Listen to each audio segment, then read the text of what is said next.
백만장자 메신저 두 번째 시간.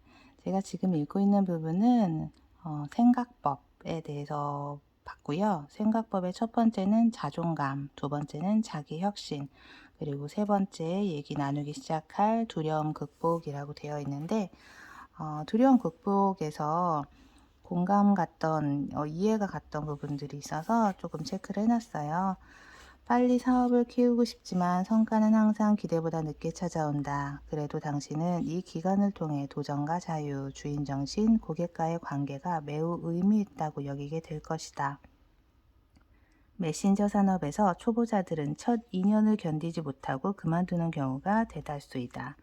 이들은 자신의 메시지를 전달하고 싶은 열망과 흥분으로 일을 시작하지만 결과가 빨리 나타나지 않으면 자신의 비전을 포기하고 만다. 비전만큼 수입을 올리지 못해도 쉽게 그만둔다.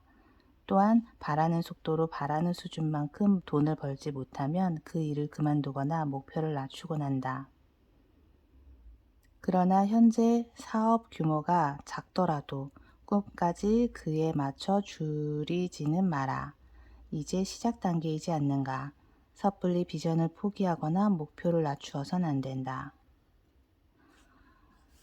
섣불리 비전을 포기하거나 목표를 낮추어서 안 된다. 굉장히 저에게 해주는 말 같았고요.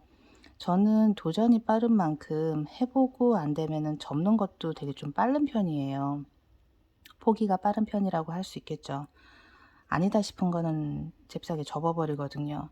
그런데 제가 정말로 하고 싶은 일에 대해서는 그런 성향들을 저도 버려야겠죠.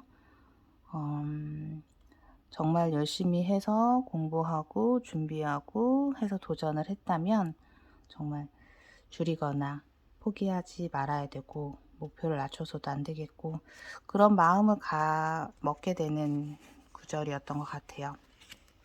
상황에 매몰되지 말고 큰 비전과 꿈을 가져라. 모든 좋은 결과는 천천히 나타난다는 점을 절대로 잊지 말길 바란다.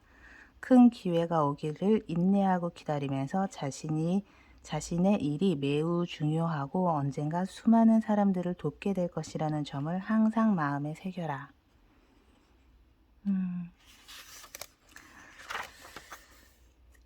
생각법 네 번째, 평생 배움이라고 되어 있어요. 여기서 책에서 얘기하는 메신저들은 학생이자 선생님이에요. 평생 배운대요. 그래서 학생이자 연구자라고 생각한다. 책을 많이 읽고 계속해서 연구하고 세미나에 참석하고 강연 CD를 듣고 사람들의 인터뷰하고, 이들은 학습 능력과 좋은 아이디어를 종합하는 능력을 중요하게 여긴다.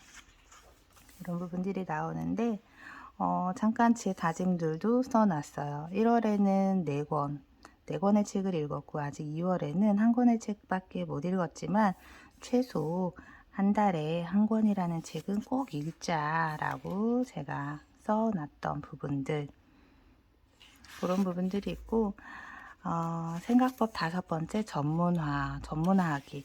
이 이야기에서 조금 찔렸던 게 2가지 유형에 대해서 얘기를 해주거든요.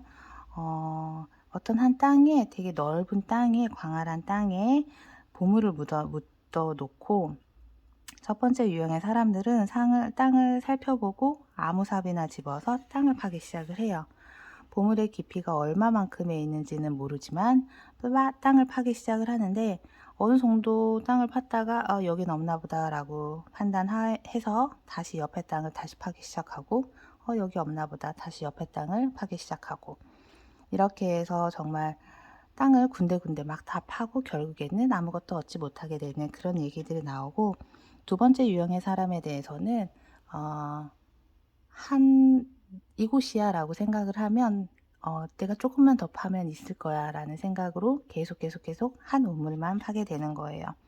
그러다가 보물을 발견하게 되고, 그러면은 여기는 내가 보물을 발견한 곳이야 라는 표시를 해놓고 다시 옆에 땅을 파기 시작을 해서 그렇게 보물을 획득하게 되는, 그래서 여기서 얘기하는 전문화는 그거예요. 어떤 주제를 선택하든 끝까지 파고들어라 라고 되어 있어요. 여기 저도 잠깐 메모를 해놨는데 땅에 반쯤 파다만 구멍들을 여기저기 질비할 것이다 라고 되어 있을 때 라고 써놨어요. 제가 좀 그렇다고 아까 전에 말씀드렸잖아요. 어느 정도 해보다가 안 되면 덮어버린다고. 확실히 두 번째 페이지까지 이렇게 읽고 나니까 이 부분을 제가 고쳐야 되는 부분이구나 라고 생각을 하게 됐어요. 여기 나오네요. 대부분의 메신저 지망생들은 첫 번째 유형의 사람이다. 즉 모든 것을 알고 있고 모든 것을 하는 사람이 되려고 하기 쉽다. 이것이 그토록 많은 메신저 지망생들이 실패하는 이유이다. 요즘 시대에는 하나만 열심히 해서 된다라고 얘기하지 않았잖아요. 그래서 저는 어떻게 보면은 요즘 시대에 맞는 사람이 아닐까라는 생각도 한 적이 있었거든요. 왜냐하면 깊게는 못 들어가도 다방면에 사실은 제가 못하는 거는 없다라고 그 근거 없는 자신감이지만 그런 생각들을 했던 적이 있어요. 뭐든지 시도하면 할 수 있고 조금만 노력하면 어느 정도는 내놓을 수 있는 정도가 되지 않았을까 생각을 하는데 여기 책에서 얘기하는 거는 주제를 선택하면 끝까지 파고들어라. 메신저 산업에서의 뭐 저하고의 그런 그 방향이 다르긴 했지만 제가 정말로 이런 메신저 산업에 뛰어들게 된다면 그때는 그렇게 해야겠죠. 제가 여러 가지 다양한 경험들은 그냥 에피소드들로 곁들여 넣을 수는 있겠지만요.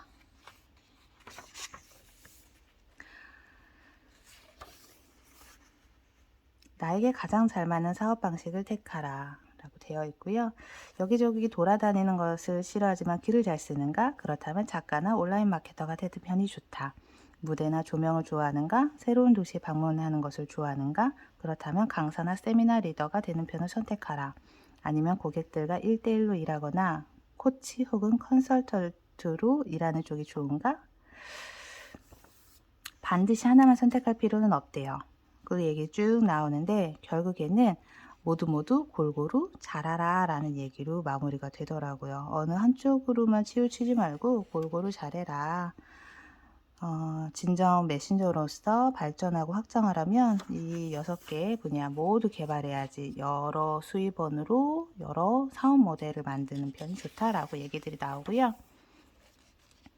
실전 노하우들에 대해서 나와요. 실전 노하우, 뭐 상품화 전략부터 해서 이렇게 쭉 얘기들이 나오는데 상품화 전략에서는 제가 메모를 조금 하면서 읽었던 부분이기도 해요. 언제가 될진 모르지만 저도 만약에 메신저 산업을 하게 된다면 여기서 알려주는 1단계, 2단계, 3단계, 4단계 이 내용들을 토대로 뭔가 준비해야 되지 않을까라는 팁을 받은 부분이거든요. 그래서 이런 계통의 것들을 뭔가 나의 경험을 알려주고 싶은 그런 남들 앞에서 이야기를 하고 싶은 그런 메신저가 되고 싶다면 이 책을 읽어야겠다라는 생각을 했던 게 방금 말씀드렸던 것처럼 이렇게 1단계 저가의 상품, 정보 상품을 만들어라. 뭐 2단계 저가의 회원 프로그램을 만들어라. 3단계 중가의 정보 상품을 만들어라. 4단계 고가의 세미나를 개최해라. 5단계 고가의 상품 프로그램을 만들어라. 자세하게 나와 있어요. 자세하게 나와 있다 보니 아까 말했듯이 이런 사업을 생각을 하고 계시다면 이 책은 제가 읽어드리는 건 소용이 없을 것 같고 정말 필수로 보셔야 되지 않을까 싶은 생각이 들고요. 꼭 메신저 산업이 아니더라도 왜 스몰 비즈니스 이런 것들도 있잖아요. 전부 다 여기에서 시작을 해도 괜찮겠다라는 생각을 하게 되었거든요. 뭐 체크해놓은 페이지들은 정말 많은데 정말 재밌게 봤던 본 책이에요. 재밌게 본 책이고 뭐 실전 노하우 뭐 5번째, 6번째 홍보 전략에 대해서도 나오는데 홍보 전략 잠깐 페이지 펼쳤으니까 여기까지만 얘기를 드릴게요. 실전 노하우 6번째 홍보 전략.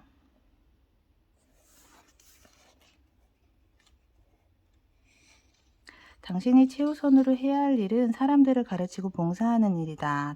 이것이 당신이 하고자 하는 일이며 해야만 하는 일이다. 다행히도 우리는 가르치는 것이 곧 마케팅이 되는 시대에 살고 있다.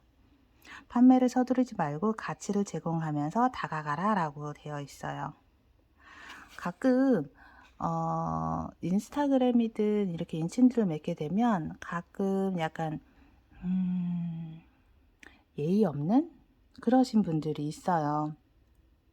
막 친해진 것도 아니죠. 막 인친을 맺기 시작을 했는데 대뜸 본인의 제품들을 어필을 하고 판매를 그렇게 좀 이렇게 푸시하는 그러신 분들도 가끔 계시거든요. 그리고 DM을 따로 보낸다거나 그 가치에 대해서 알게 되면 오지 말라고 해도 제가 먼저 가서 찾아서 구매를 하거든요. 그래서 그런 부분들 얘기들이 나오고, 가치를 먼저 제공하지 않고 판매부터 하면 안 된다라고 얘기 나와요. 이게 홍보가 아니라 캠페인, 홍보와 캠페인의 차이다 얘기들이 나오는데,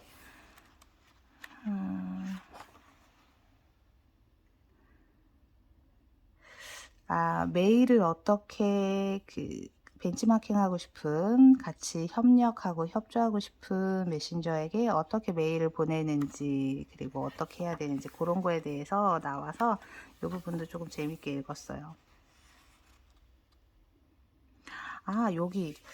여기 보면은 다른 메신저들을 두려워할 필요가 없다라고 돼 있어요. 자신의 교육 컨텐츠나 마케팅 전략을 훔칠까봐 비이성적으로 겁을 낸다. 대부분의 메신저들이 그렇대요. 그러다 보니 많은 메신저들은 자신의 정보와 업무 방식을 혼자 움켜쥐고 있다. 다른 사람과 좋은 아이디어를 나누는 메신저들은 거의 없다. 라고 얘기들이 나오는데, 이 작가는 그런 거를 겁내하지 않는데요. 그냥 정보를 제공을 한대요. 왜 그러냐 했더니 하는 말이, 내가 도둑들을 겁내지 않고 모든 것을 공유하는 가장 큰 이유는 내가 창작자이기 때문이다. 이 한마디가 굉장히 자존감이 높고 되게 멋있더라고요. 당신들이 내 거를 훔쳐가든 뭐하든 뭐든 간에 나는 여기에서 내 아이디어고 내가 만들어낸 컨텐츠이기 때문에 나는 내일 다시 새로운 정보를 만들 수 있다고 자신하는 거거든요. 메신저들은 학생이자 창작자이며 우리는 항상 더 유용한 정보를 만들 수 있다. 불법 복제물은 어쨌든 최초의 순수한 창작물만큼의 성과를 보지 못한다. 맞아요. 제가 이렇게 인스타그램을 요즘에 보다 보면 되게 비슷한 유형의 컨텐츠들이 되게 많이 생겨요. 수익화하기 위해서 컨텐츠들이 많이 생기는데, 가장 먼저 인스타그램을 접하게 된 거는 MKYU의 김미경 학장님 열정대학생으로 시작을 했었거든요. 시클 2기라는 거기서 시작을 했는데 2년이 지났어요. 2년이 지나고 그 사이에 그와 비슷한 모임들이, 소모임들이 많이들 생기고 있어요. 그런데 아무리 지금 되게 열심히 한다고 하더라도 원작자 처음만 하지는 못하거든요. 그리고 이제 약간씩 변형을 해서 자기만의 색깔을 입히기는 하지만 카피라는 거를 누구나 다 알 수는 있을 거라고 생각을 해요. 그래서 이제 그런 것들을 보면서 여기 부분을 읽는데, 그래, 내가 갖고 있는 정보를 내놓는다고 해서 내가 창작자면, 내가 원작자면 두려워할 필요가 없겠구나 라는 생각을 하게 돼요. 그렇게 되기까지 정말 열심히 노력을 해야겠구나 라는 생각을 하게 되고,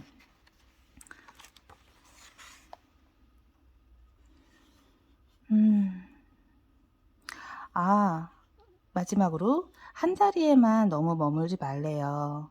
5년 전에 아무리 잘 나갔던 상품이었다고 하더라도 5년 후에는 구닥다리 상품이 될 수밖에 없잖아요. 메신저 산업은 항상 시대를 선도할 새롭고 선구적인 아이디어와 상품을 발표해야 한다. 5년 전에 잘 팔린 상품과 프로그램의 안주에서는 곤란하다. 라고 딱 돼 있어요.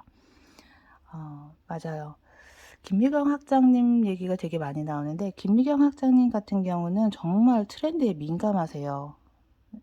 나이는 저보다 많으신데 굉장히 트렌드에 민감해서 어떻게 세상이 흘러가는지, 앞으로 교육 방향이 어떻게 될 건지, 앞으로 워킹맘들의 직업, 그런 다양한 직업들이나 이런 것들이 어떻게 변화가 될 건지, 세계가 어떻게 움직이는지, 그런 것들을 굉장히 많이 접하고 공부하고 하다 보니 그거에 맞는 발빠른 상품들을 잘 내놓고 있어요.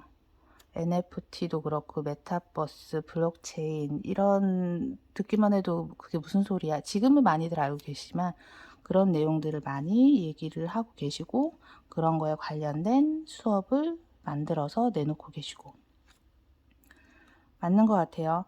옛날에 잘했던 거 하나만 가지고 계속 부르짖는다면 벌써 다 떨어져 나갔겠죠? 근데 계속 새로운 것들이 나오니까 계속 신선했고 계속 따르고 싶은 롤모델이 되고 있는 게 아닐까 싶어요. 백만장자 메신저 다 읽었고요. 저한테는 꽤 괜찮은 책이었어요.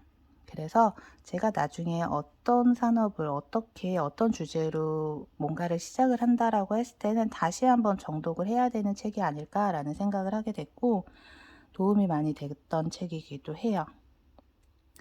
한 번 정도 꼭 읽어보셨으면 좋겠고요. 소장가치 있는 책이라고 말씀드릴 수 있을 것 같아요. 백만장자 메신저 오늘 여기서 마치도록 하겠습니다.